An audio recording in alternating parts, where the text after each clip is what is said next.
talk to me normally. I don't care about your silly insults. What do you mean you don't care? What do you mean you don't care? What I said is I have a picture of it. I can flip it around and show you right now. I couldn't care less about your silly little insults. It's like a 2-year-old. Why would I care? A 2-year-old? A 2-year-old?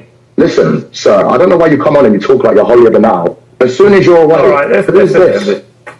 Applications are open. All right, let's just... That's your thing, bro. That's your bell. Let's end this, please. Cooked.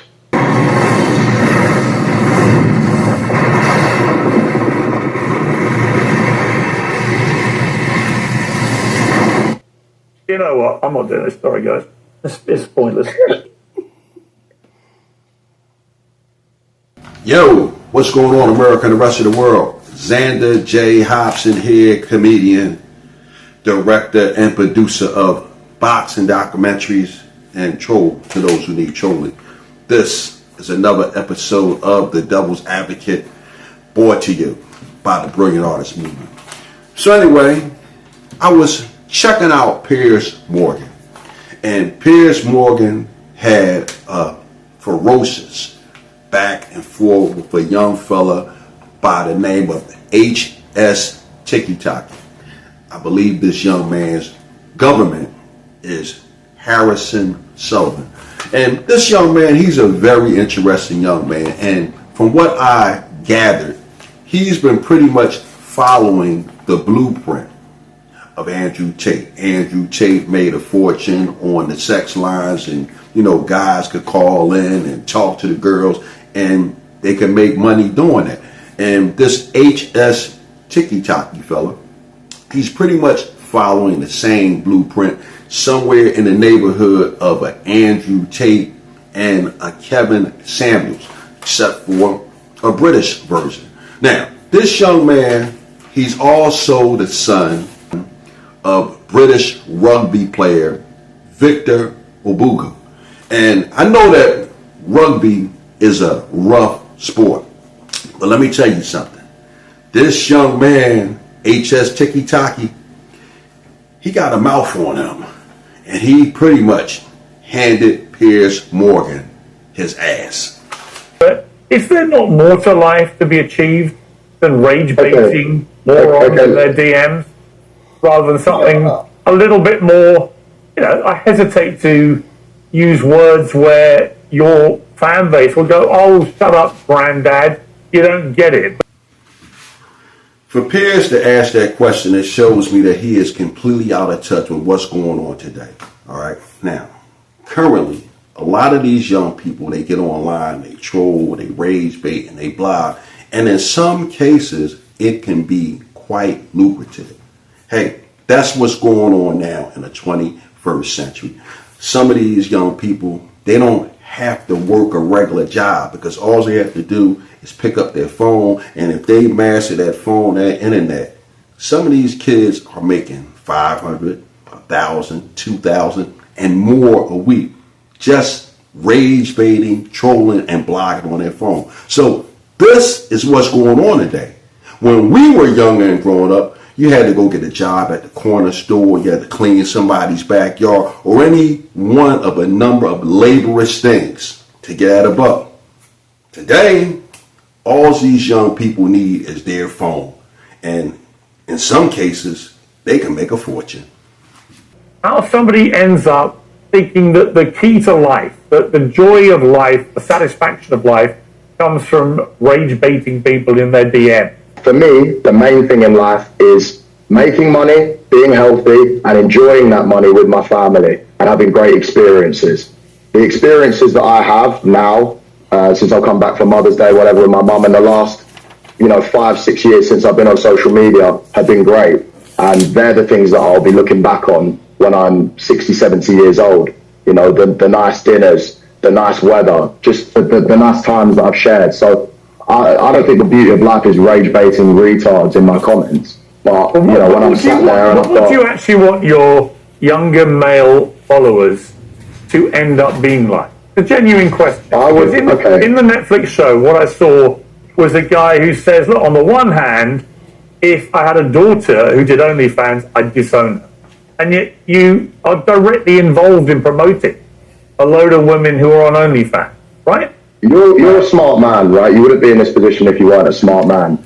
You can answer that question yourself. You know exactly why I'm promoting girls. I'm not even actively promoting any right now, but you know exactly why I'm doing it. You don't need to ask me that question. There you go. So why are you asking a question you already know? No, I'm not. It's a very, very easy answer. You're missing my point, Harrison. I'm not disputing that you are making money, or you're perfectly entitled to. I'm just curious why you would want to send a message to young men you're trying to be influential over, to the extent where you want them to part with money to be like you. And on the one hand, your message is OnlyFans is awful, these girls that do it are awful. But on the other hand, you're making money promoting them. It's hypocritical. Now, I can understand Piers Morgan's position that the young man is being hypocritical by calling the OnlyFans chicks bad in one breath, but making money off them in the other. But from the perspective of the young man's position seems to be to other young men, don't be suckers. And there are a lot of young men who spend hundreds and thousands of dollars a year sending money to these OnlyFans chicks. And this young fella right here has reversed it. And instead of being a sucker and spending his money on these OnlyFans chicks, he's learned a way to make money off of them. I think the young man has found his lane, and he's in it, and he's getting at a buck. And I personally don't see anything wrong with it. Look, I think OnlyFans girls can do what they want, you know. I'm not bothered. It's the same way I think people can be gay if they want. I'm not bothered. When it comes into my family, where I have control over the situation, that's where I'll dictate what happens. So it's a very valid point that I don't want my daughter to be on OnlyFans. I don't want my daughter to be in the red light district in Amsterdam. But if I went to Amsterdam and I was walking down and I saw a Colombian 9 out of 10, would I go in and visit? Well, depends how many drinks I'd had that night. But that doesn't mean I necessarily agree with it or would like that girl to be my daughter or would raise my daughter like that. Makes perfect sense. You know what? I'm with the young man here. There isn't a self-respecting, God-fearing man alive who wants his daughter to be a whore. And if you had a son who turned out to be gay, you would disown him, you said. No, my actual life ambition, right, genuinely since young, is to grow up, make money, retire my mom, meet a nice girl from a good family, then have a gay child who fucks other guys. That's what I want. So I genuinely want that. I also want him to go out on the weekend and put makeup on. Hey, I'm with the young man again. I don't think there's a self-respecting, God-fearing man alive who wants a gay son or daughter. I'm sorry. And you know what?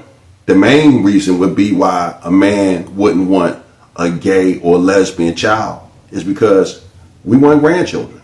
Now, I know there's some of you out there who say, but they can adopt. And my response to that would be, we want grandchildren.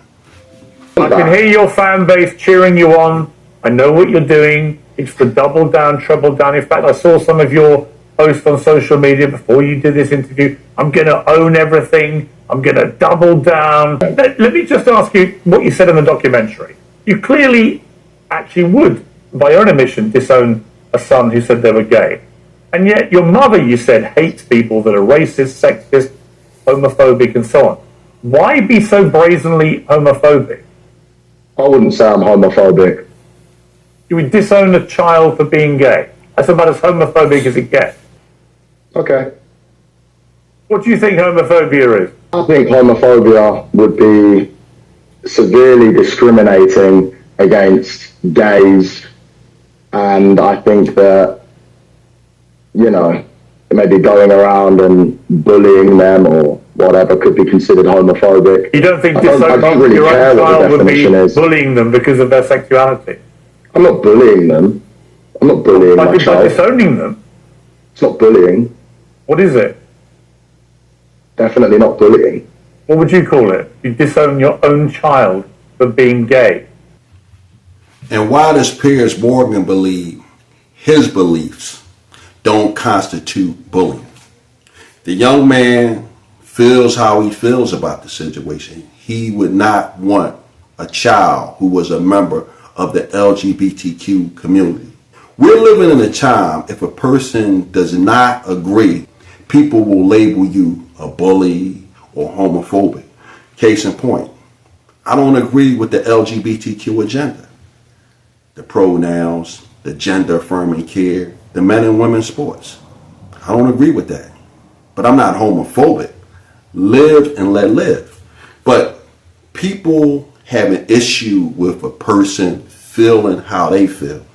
And if a person doesn't agree with them, they're automatically labeled a bully, a racist, homophobic. And you know what? Most of the time, it's not the case at all. You can agree to disagree. I'd call it good parenting. Really? We could have different beliefs. I don't care what your belief is. If you grow up, but okay, no, we don't actually. you'll work your whole life. We both come from the same belief, which is we were brought up by mothers who did not share this view. So actually, we're very similar. It's just you've taken a weird turn where your mother, who hates homophobia, has got a son who actually thinks it's perfectly okay to say you would disown your own child, your own son, if they said they were gay. And Would you be happy if you raised your son and your son came out gay? Would you be happy, Piers? Would you be happy, Piers, if you had one child, one son? You wouldn't care? No. Okay then, that's your beliefs. Me and you have totally different beliefs. Yeah, but the only thing I know that you're trying to double down on this point. Yeah, but Harrison, why do you think your belief does not constitute homophobia? Piers. Now, Piers is trying to back the young man in the corner by labeling him homophobic. And I think it's wrong. You know, just because the notion of having a LGBTQ child doesn't appeal to someone, it does not make them homophobic. It would be no different if you had a child who was autistic or handicapped. No one raises their hand and jumps in line for the LGBTQ kid, for the autistic kid, for the handicapped or physically deformed kid. That's a natural reaction. And for the young man to be honest about it, Piers is offended and he's saying the politically correct thing by trying to label the young man homophobic. But in all actuality, I don't think the young man is being homophobic. I think he's being perfectly honest, because I wouldn't want a child that fell under any of those categories. And as for having a child who was a member of the LGBTQ, my primary issue with them would be, I don't get no grandkids out the deal.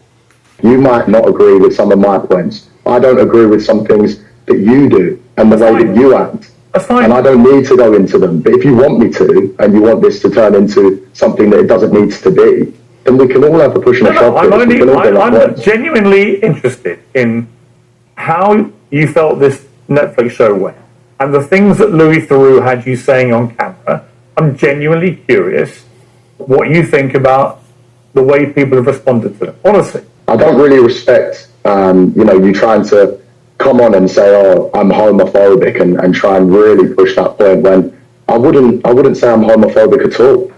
I understand that, but I'm curious why you don't think disowning a child for being gay is homophobic. What I do with my children is up to me. What I do with my children is up to me. Of course. Okay?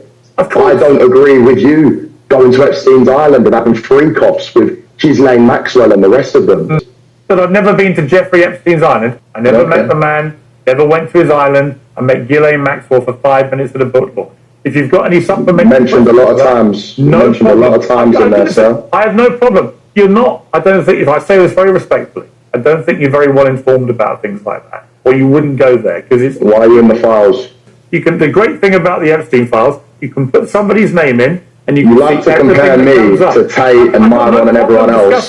So, Harrison, because my name is close to them in the manosphere. But if I compare you to Epstein and Maxwell, you have a clear problem with it. No problem. Sir, you compare me to Myron and all the others in this homophobic, misogynistic, whatever world. I'm comparing you to Epstein then, because you're in his files. Harrison, exactly. You're making yourself look an even bigger idiot than you did on the Netflix show. Oh, really? Really? Yes. To people like you, sir, I don't mind that. You make yourself look like an idiot every single day when your wife is at home posting pictures that you're out and she wants to get used like a toy by a big black man who's cleaning her car. Is that why you have a problem with me? Is that why you're pushing this homophobic narrative? Because I'm the big black man that shagged your wife while you are on holiday. Okay? We can all have a push and a shove, sir. Let's go back to talking about the documentary and less of the homophobia. You know what? Here's what I think about you. I watched the documentary. I think you're a fucking idiot. I think you're a sexist, misogynist, homophobic twerp who got exposed in a global way by Netflix, by Louis Theroux, for what you are. You're a little half-wit, and you'll make your little followers don't get rattled. a little laugh and everything else. But I don't see any point wasting. There's no point me wasting my time talking to you. Listen, sir, I don't know why you come on and you talk like you're holier than thou. As soon as you're away, all right, let's this. Applications are open. All right, let's just that's your ting, bro. That's your girl. Let's end this, please. Cooked.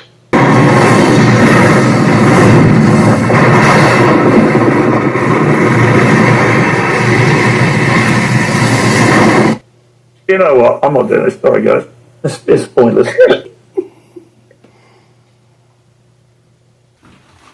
Wow. That young man, HS Tikky, he nuked Piers Morgan. And you know what? I'm glad that he did. Because Piers was coming at that young man with all kind of self-righteous bullshit.